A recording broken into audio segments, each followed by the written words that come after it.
Hey, all you Arizona lovers. This is the Finding Arizona podcast, episode number 350. As you can hear, my voice is a little bit more energetic. It's because Atlas is over at swim class and we are just open here at the house. So I'm just shouting with my energy up level high. So this episode is with the Phoenix Police Foundation with their president, Tim Thomas. He was incredible to talk to. It's understandable where you would want to know more about this foundation because it does support our local community police officers. I hope that you guys are encouraged to listen to this conversation all the way through. I encourage you guys to go check out their links in the bio. As always, we set it up for you guys to go check out every guest. But before you go doing that, I hope you guys are checking us out on our YouTube page if you're watching the video portion of this. But if you are not, go check out the YouTube page, go check out our website, findingarizonapodcast.com. We make it easy for you guys to connect with us. That being said, Twitter, Instagram, Facebook, all under Finding Arizona's podcast. And if you go over to our website, there's two things for you guys to check out: the newsletter, which is a little bit more of the official side of things, and then the blog, which is more of the personal side of things for our family and for behind the scenes. I hope that you guys are really enjoying the stuff that we're putting out here. We're working very hard, and there's more to come because we're so excited. There's a lot of things going on behind the scenes. We also want to encourage you guys who are listening that want to be on the show, continue to send us emails at findingarizonapodcast@gmail.com. If you want to also become an advertiser or anything like that, if you want to start your own podcast, we are now providing services to do so. So send us an email. We'll send you back what our service packages are. And we also hope that you guys are having a wonderful time during this spring, kind of wintry. There's like a lot of rain going on in our neck of the woods. I hope that you guys are encouraged to go outside, participate, shop local. Again, there's a lot of events going on lately, and on top of that, there's a lot of new businesses going on that are creeping up and just sprouting out like little dandelions in the world. And I hope that you guys are encouraged to go check them out and support. So that being said, let's just get into it. Episode number 350 with Tim Thomas of Phoenix Police Foundation. As always, we will catch you on the next episode, and kisses, hugs, and belly rubs to our four-legged friends. See you on the next one. Welcome back, everybody, to the Finding Arizona podcast. As always, we bring in special guests every week, and today is no different. Ladies and gentlemen, since 2017, our guest here has been the president of the Phoenix Police Foundation, which is a 501c foundation, nonprofit organization that focuses on the Phoenix Police Department. Please welcome the president, Tim Thomas. Welcome, Tim. Thank you, Jose. Thanks for having me.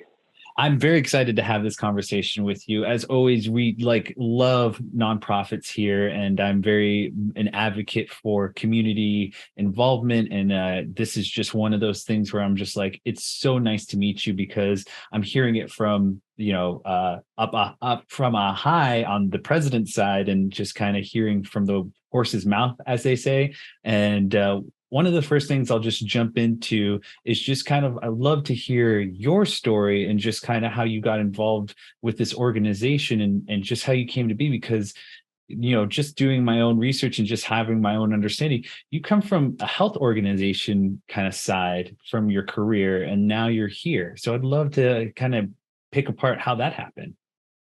Yeah. So I spent 21 years-ish in the healthcare industry between two organizations, Cigna and Blue Cross Blue Shield of Arizona. Yeah. And I had a really great career doing that. It was very good to me. When I was at Blue Cross, which was towards the latter part of that 21 years, I became involved with the Phoenix Police Foundation as a board member. So this foundation started in 2001, but for reasons not fully understood by me, it went what I call dormant. So it was just the best kept secret in town. There are a few board members. And then when we had a chief named Daniel Garcia, he came from Dallas. Yeah. And he was familiar with foundations. So he kind of poked the bear and said, hey, where's the foundation? And the board members at the time went out and started doing some board recruitment. And that's really where I got involved initially with the foundation as a board member. And then what was kind of interesting is 3 of those 4 board members at the time resigned. And it was really, and that's okay, because outside of having the 501c3, we didn't have anything. I mean, we were no presence on social media or the web or anything. So it was going to require a lot of work. And I was asked if I would step into the president role. And I was a little nervous because I had 2 parents with Alzheimer's at the time and my day job. But I really thought that it was important enough to try. And so I got involved as the president. And then one thing led to another, and we started making progress. And it was clear that, if this foundation is going to be successful the way it should be for the 5th largest city in the country, it's going to require full-time attention. Absolutely. And that's when I really made that philosophical decision to leave the paycheck for the passion, if you will. I mean, I do get paid, but it's it's more about the passion, obviously, than the pay. So that's kind of how I got here. Well, I love that story, and it just determines, or it just gives us an insight in what and who you are as a person. And just, again, thank you so much for even telling us half of that, because I mean, really, it just shows, one of those aspects of like, man, there's great people behind an organization like this. So people who are really, really have a heart for it. And, also I'd love to just say too, kudos for you. I mean, just like to look aside from not only your own family standpoint of where they're situated as your parents, just to kind of allow yourself even more stories and more like connections and things like, your organization highlights and deals with crisis response and loss. And so to even take those stories on even more emotionally, I mean, kudos to you for having the heart and big enough to handle all of that. Yeah, I appreciate that. Absolutely. That. It was really my father really is the one that too, he's passed, but he was the driving force for me to make that decision, because he was a civil servant his whole life. Oh, okay. Yeah. And I remember this very clearly. In my 20s, he said, I was doing well financially at work. And he said, he goes, "You're doing great, Tim, and keep it up. But I want to tell you one thing." He said, "Early in my career, I knew I could go in the private sector and make more money, but I made a very conscious decision to do what I do because I think it's important and it's what I want to do." And to be honest, it kind of went in one ear and out the other. And then when I got involved with the foundation, I started meeting all these officers. And I'm like, wow, these are really amazing people that could be doing something else. And it just brought me right back to my dad, where they're doing this kind of thankless job, but they get up every day, they put that uniform on and go out there and put it on the line. And, I can do my part to help support them. Yeah, 100%. There's something so intangible when you hear those stories and you connect on that level with the individual. That's where I get my passion for podcasting and hearing the stories. It's just, my grandfather was a big impact on my life, and he was an elder in my community. And so he really valued stories. And the one thing that he taught me was just really, again, everyone is deserving of that opportunity. If you have to be the lending ear, the person that people lean on, they need that, because that's someone important to them that they can divulge those stories and have a lending ear to be heard. And so, that just been a big impact on my life, and now it's snowballed into this. But I love to keep it focused on you guys, and just really let's pivot again towards the foundation and just kind of understanding. Give us the direct affiliation with the Phoenix PD. I know that there's kind of a grant request process and how you guys work with them. Can you help us understand and unpack that a little bit more? Yeah, so our mission is really specific to the Phoenix Police Department. So they're the only organization that we support. Yeah. But it all trickles down, and we can talk about that more. But really our mission, not to get in a lot of words, is fund, honor, and assist. So we focus on 3 things. Fund, which is really unmet capital needs. So it can be very broad. And the bookends I like to use, we built with the help of Courtesy Chevrolet, a PD branded ice cream truck. Nice. For community outreach, really towards the little guys, so they can have that interaction with officers in that non-enforcement when they're not having the worst day of their life kind of situation, to robots for our SWAT team. And then everything in between, a lot of youth programming. We supported the K-9 program pretty significantly. And so it's really just very broad unmet capital needs. On the assist side, that's the one we wish we didn't have to do, but it is a dangerous job, and we lose officers in the line of duty. This year we've had well over 10 officers since December that have been shot in the line of duty, and we're there to support them and their family if in a crisis situation. And then on the honor side, it's really recognition. So being able to, what I found about officers is they don't do it for recognition, but they need it. And if they don't need it, their family needs it. So holding events like our Women in Blue, or supporting the annual Pride in Our Heroes, those are really the core functions of what we're trying to do. And then to your point, we don't want to fund anything that the department doesn't want. We want to work in collaboration. So we've established a grant process where they basically come to us and say, hey, this is what we need. And then our board of directors looks at it, and we look at the funding available, fundraising, all that kind of stuff, and see if it's something that we can support them with.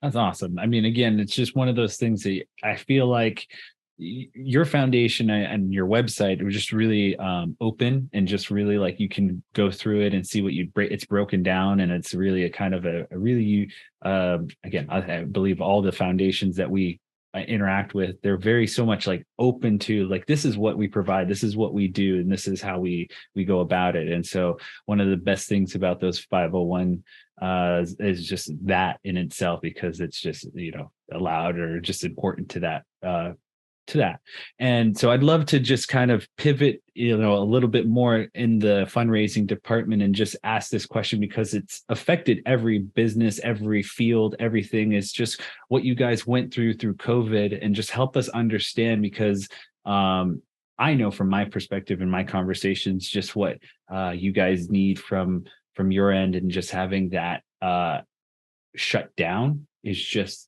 I mean, it was a critical time. So can you give us a little bit more insight? Yeah, COVID was really difficult on everybody. But first responders, it was particularly difficult because, they have to go out, they still have to do their job, and they're interacting with the public. And, we saw a number of first responders, that were, passed away from COVID. And that really hit law enforcement across the country pretty hard. And it just made it a very difficult environment to work in. But our officers, they persevered, and this is at the same time where a lot of the protests were going on, and that confounded the difficulty of some things. But these guys and gals are professionals, and they got out there every day and did their job and protected our communities. Yeah, I mean, it's just one of those. Again, I look at this situation where a independent, service like yourself, or independent business like this, and we can say what we want. It's just like policing is just it has all of these connotations attached to it. But at the end of the day, these service individuals who come in and just doing their job, like no one really has a problem with that. Like it's just a person doing their job, but it's like to support them and what their needs. Again, I think everyone has that connection of service and understanding of like, needs are unmet in almost every field. But it's like when you want to give back to that, it's like, this is where the incredible people like yourselves who have the heart enough to like, let's help them, and let's go and give events like this where, under these cool events that I would love to talk to you about the youth program, and just kind of how you guys are connecting now with these different programs towards oriented, like you said, you have the ice cream, and now you have like basketball, I understand. Yeah, there's a youth, it's called the Police Activities League, which does a lot of stuff, but and this has been very difficult because with COVID and that we're hundreds of officers short. So those type of programs, you really have to fight to kind of keep alive when resources have to get pulled out of details like that to go back onto patrol, because that's the bread and butter of the police department. But the last few years, we've had a PAL basketball league in play, and it's been really cool. And what it's allowed is really these underserved kids to play club basketball with mentorship from police officers. And, club basketball is expensive. So it's something that's been out of reach for a lot of them, but they have just been crushing it. They've been winning champions and tournaments. And I think last year we saw over 11 kids get scholarships to colleges to play. Yeah, whether academic or, and a lot of them were here, local community colleges, but it gives these kids an opportunity that they might not have ever had otherwise. Absolutely. That's it's just like just a chance like this. And it's just like, you give someone, you lay the seed out and it flourishes if you take care of it and you tend to it. So that's a really awesome story. I would love to get what your perspective of, how much you've learned from just this one program, because I mean, again, something that you were saying is like the programs themselves and just the allowance of officers and off duty and just, that connection to the youth in that program. It's like, what is the most unique story, or what is something that you've learned the most from just this program itself? Well, I think the most significant thing about that program is that it was the initiative of a single officer to develop and implement that program. Wow. It wasn't something that the department or the city said, go do this. He said, here's an opportunity that I see. And he went out there and did his best to create this program. So that, I think, is what people don't know, that's in the heart of all these officers. And they do so much in the community outside of their work that nobody knows about. They, again, they're not in it for recognition, but that's the kind of people that are serving with the Phoenix Police Department, and I think in general in law enforcement. I mean, that's again we go back to our connections to like the heart of this is that the individuals that make up that now go bleed into the programs are like, this is one officer's passion and passion project. So, I can very much feel like the group that you're providing and the group that's there with your foundation is a solid one, and just kind of, there's a lot of heart behind it. Yeah, definitely. So let me go ahead and now go over to asking about just kind of the crisis response vehicle I heard about. How's that going for you guys? The crisis response vehicle. I think there was like a co-op between you and the PD about developing a crisis vehicle that would go out during summer nights or summer crisis, and having families allowed to caretake in this crisis vehicle. Yeah, so that's something that's still in the infancy phases. So we're looking at having an RV type vehicle that can be deployed out to critical responses scenes. So it could be anything from an officer involved shooting to a very tragic event. Again, one of the things that I think the general public doesn't understand, or they don't want to just sit down and think about, what do these officers see on a daily basis? And sometimes, it's stuff you can't unsee. It's, victims are children, drownings, that kind of stuff is a lot of their parents themselves. So having a place, particularly in the summer, where you could deploy this vehicle, it would give them, they can't leave the scene, or maybe they don't want to be in their home because it's a crime scene. Yeah. They need to talk to detectives. So it would be very versatile in terms of how it would be used. But we're still in the infancy phases of that. Okay. Yeah. Thank you again for just allowing that kind of just be heard, because I think it looks towards the future, and kind of the last question that we usually kind of head towards, but let's pivot back and pull it back. Are there any other programs or anything? Because I know event wise, a lot of these fundraisers are vital. So if there's any events that you find are most critical or most responsive, please let me know. So we have a number of events that we hold each year, and 23 is going to be an exciting year for us. So we're gonna hold a few business forums where we're going to bring in subject matter experts to be able to talk to business community and community leaders about law enforcement and what they see and how. For example, in January, we're putting together, and we're still working on the details, but it's going to be titled Leadership in Law Enforcement. Nice. And Chief Sullivan, our new chief, Rachel Mitchell from the county attorney's office. We're hoping to have the FBI special agent in charge, who's new to his role, Special Agent Davis, and then maybe one other person talk about, one, what made them get to this place of service? What do they see as important for the community? How can the community help what they do? But just a very interactive panel kind of discussion. Nice. We're going to do a family fun day in April where we bring out all the assets and allow people to come and mingle with the police department. Awesome. We're also going to have our third annual honor run in March, which, we've lost 41 officers in the line of duty, and each one has a memorial marker around town. And so we started this in the middle of COVID. So we didn't want to do virtual stuff, but this has kind of worked because people can route their walk or run to one of these memorial markers, take a photo, send it to us. We post it, build a photo memorial, which is really cool. And then our marquee event is we're going to have our 6th annual Women in Blue in September, which is specific to the amazing work that women are doing in law enforcement.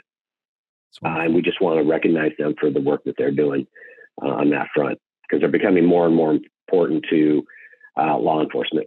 Yeah. Let me ask you this. How will we be seeing your photo going up doing the run this year? Oh, I'm always out there. Unfortunately, I end up having to do it about 4 times to satisfy the needs of different groups. And, there's one with the chief and one, but it's a great event. It's fun. And we're going to try to expand it a little bit this year and maybe make it Honor Week. But it's important that we recognize and never forget the sacrifice of those officers that have put it all out there for us. 100%. I just, again, I always love when, again, the top guys is showing his leadership and showing how much, you're doing it 4 times. So that's kudos to you. I'm a runner myself, and cardio is just, for me, it's like, I'm always impressed whoever can manage to do some high mileage and get up there. I'm just like, it's not easy. Kudos, like, go for it.